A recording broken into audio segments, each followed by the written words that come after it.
What's up, guys? Again, I know, I know, I said I was gonna shut up, but I just I edited all the videos and I'm about to put them all up right now.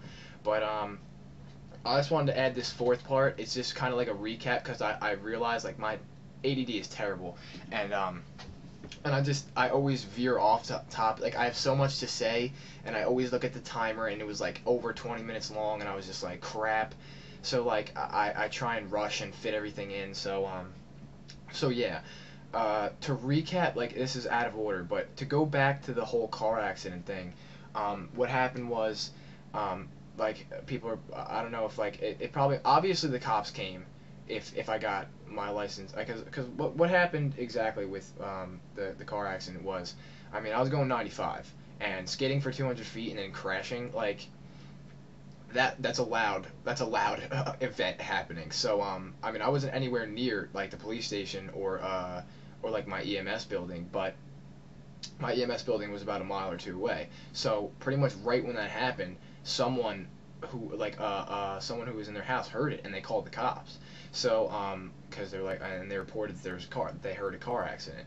So so within 2 minutes, like literally like 2 minutes, the cop showed up. Now I would have tried to go away, but I totaled the car. Like say this is the car. I'll give you like a straight on view. This is the car. That's how it was on the grass. The two left wheels, like the front left wheel and the left back wheel were completely 90 degrees to the car. Like so I couldn't even hobble away from it.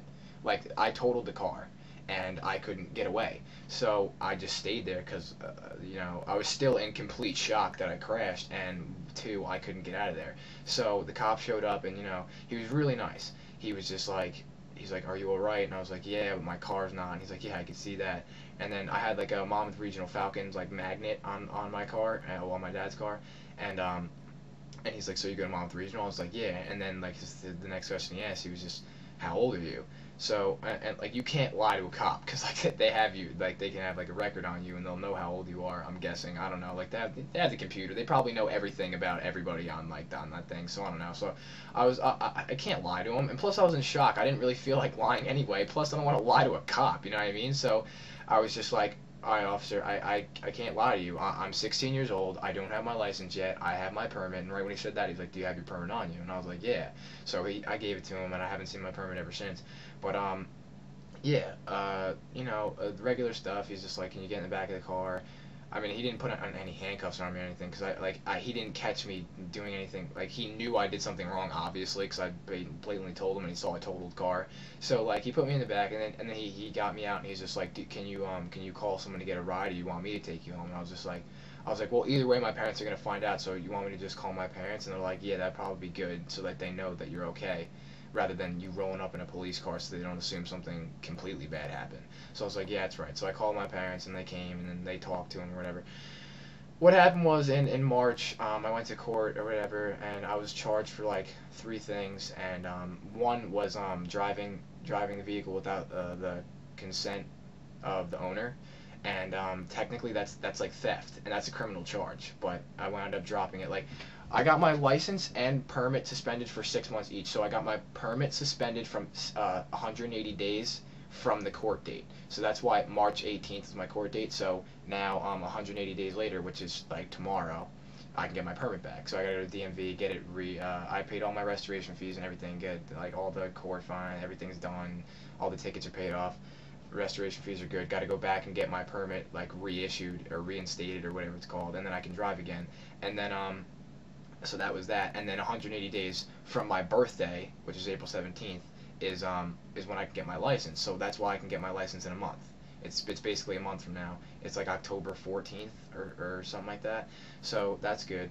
And yeah, I just wanted to recap on that, so because like I kind of like went from like driving, like I didn't even finish my story, and then I went on to how busy I was. So like I just wanted to like clear that up so you guys knew what happened, and like that's basically what happened. So I haven't been driving since February 21st, and yeah, that's it. It's like, but like I got off on the lightest sentence possible because I wasn't drunk, I wasn't under the influence of any drugs or anything, I didn't lie to the cop, and I told him everything, and like, and when I went to court, not only like was I dressed up, but both my parents came with me, and we were all dressed up, and like that was a plus. The guy flat out told, like the attorney guy, like or whatever he's called, the DA, I don't know what they're called, but he was just like, he's just like, you know you messed up because you did it and you know that. And I was like, I know that, and I made a huge mistake and I'm an idiot. And he's just like, and for you realizing that you were an idiot, and you didn't try and blame it on anything else, and you took it with full responsibility, and you didn't lie to the cop. And like I said, I wasn't drunk, I wasn't like on any drugs, and my parents were there, and he's just like, you know what, that's a lot of plus. And like you guys, your parents show that, like, have some he told me, he's just like, there's like 16-year-old kids, like 17-year-old kids who get dropped off by their parents, or like get dropped off in a cab and like fend for themselves. Like, so like there was a plus that my parents were with me, so everything was good. And I'm a good student at school. Like everything worked out in my favor, so that's why I only got 6 months. So that's like a recap and like a close up on my whole car accident thing. I'm past it. I'm happy because I get my permit tomorrow and I get my license in a month. I don't know when I'm getting my car because I'm still kind of tight for money right now. That's why I've been working 2 jobs plus to pay everything off, obviously. But you know, I'm gonna get a car. I'm probably like, I'm looking, even though I didn't want this, like my first car, I kind of wanted like some type of a not a new one obviously, but like a Mazda or like an Acura, like because I want a foreign car because they're nicer and they drive better or whatever, and they look cooler. But like now I can't do that, so I'm probably gonna wind up getting like an '01 like Dodge Neon or something like that, because they're like $3 grand or less, and they're pretty decent cars for that cheap. So yeah, that's all I want to tell you guys. This is, I'm not gonna throw it part 5 at you. This is part 4, and this is the finale, or whatever you want to call it. So that's that. And yet again, thank you for watching my like half an hour of bull. Peace.